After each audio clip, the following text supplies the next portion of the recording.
All right, let's just dive right into this explainer and decode the hidden forces that are literally shaping every single purchase you make. Seriously, whether you're grabbing a gallon of milk, paying that monthly internet bill, or picking out a new smartphone, there are these invisible rules governing those prices and the choices you have. Today, we're going to uncover exactly what those rules are.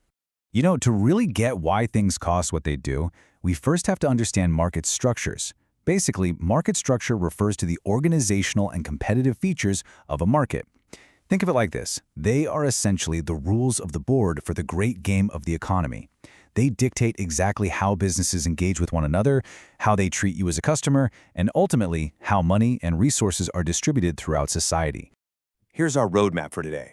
We're going to cover the rules of the market, perfect competition, monopoly, monopolistic competition, oligopoly, and finally, summarize the whole market spectrum. Okay, part one, the rules of the market. Before we zoom into specific industries, we kind of need to map out the entire economy. And it's actually beautifully simple. Just two questions completely categorize the whole business world. First, how many firms are there? Are we talking one, a few, or many? And second, what type of products are they selling? Are they completely identical, or are they differentiated? By answering just those two basic questions, we can sort literally every business on Earth into four distinct categories: monopoly, oligopoly, monopolistic competition, or perfect competition. It's a remarkably clean taxonomy for a super complex world. Moving to part two, perfect competition and the price takers. So we're starting at one absolute extreme of our spectrum. Imagine a theoretical market structure where individual firms have zero power to set their own prices. None. Why? Well, because there are countless buyers and sellers, and they're all trading perfectly identical products. Think of basic agricultural goods, like wheat or milk. Plus, anyone can freely enter or exit the business without any restrictions, and everybody has perfect information about prices and technology. Because this environment is so intense, every single business is forced to be what we call a price taker. They just have to humbly accept whatever price the overall market dictates. The contrast between the total market and a single firm here is just wild. The normal market supply and demand set the price. Let's just say it's $7.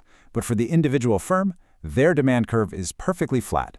They can sell all the milk they want at that $7 market price. But if they try to raise it by even a single penny, boom, they sell absolutely nothing, because buyers will just walk over to one of the million other farmers selling the exact same thing. All right, part three, monopoly, the sole sellers. Let's swing the pendulum all the way to the opposite end of the spectrum. Unlike those helpless price takers we just talked about, a monopoly stands entirely alone. They are the single, sole seller of a product that has absolutely no close substitutes. And how do they maintain that dominance? Through massive barriers to entry. Maybe they own a key natural resource. Maybe they have exclusive government-granted rights like a patent. Or maybe their production costs are just incredibly low and no one else can match them. Because competitors are totally locked out, the monopoly gets the ultimate power. They get to be the price maker. You can easily see this difference when you look at demand. That perfectly flat, horizontal line of the competitive firm completely contrasts with a monopolist's downward-sloping curve. Because the monopoly basically is the entire market, their demand curve is just the market demand curve, which means they are still bound by the laws of consumer demand. If they want to sell a higher quantity, the monopolist actually has to lower their price. And this creates a really fascinating tug-of-war for monopolies. When they want to boost sales, they face two conflicting forces. First, there's the output effect. Selling more units generally increases total revenue. But then there's the price effect. To sell that one extra unit, they have to lower the price, and not just for the new customer, but for everybody. Because of this price effect, a monopoly's marginal revenue, which is just the extra cash they make from selling one more unit, is surprisingly always going to be less than the price of the good itself. So, to maximize profit, the monopoly produces exactly at the quantity where their marginal revenue equals their marginal cost. But here is the real monopoly magic trick. They don't charge that lower price where the two meet. Instead, they look straight up from that point to the demand curve to find the absolute highest price consumers are willing to pay for that specific quantity. And yep, that is the premium price they're going to charge you. Moving on to part four, monopolistic competition and differentiated products. Okay, we've seen the extremes. Now let's step into the messy, highly nuanced middle ground where, honestly, most of our everyday shopping actually happens. In this market structure, there are lots of firms, but unlike perfect competition, they're selling slightly different or differentiated products.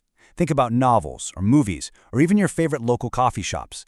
Because the products aren't exactly identical, these firms can't just compete on price anymore.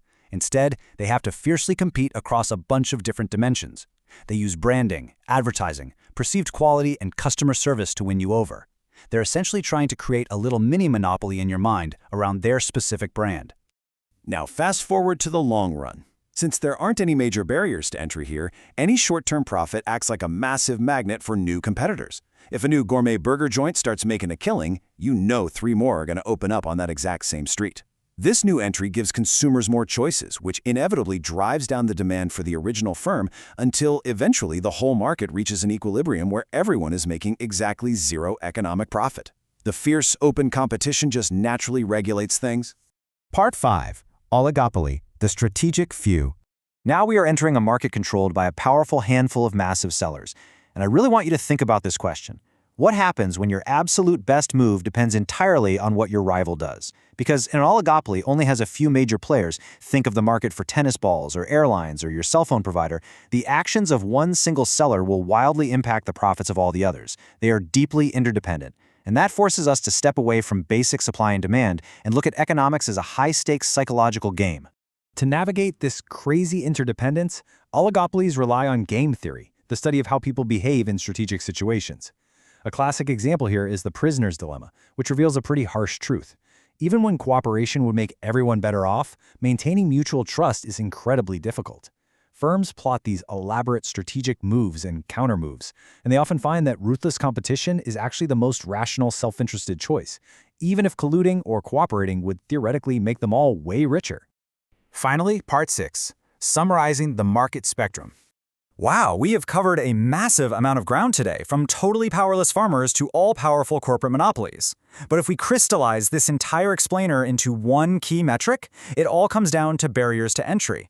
The ultimate secret to a firm's market power, and by extension the prices you are forced to pay at the register, depends almost entirely on how high those barriers are.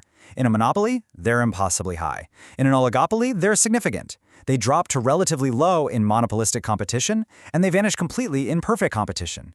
Simply put, the harder it is for new players to join the game, the more the existing players can charge you.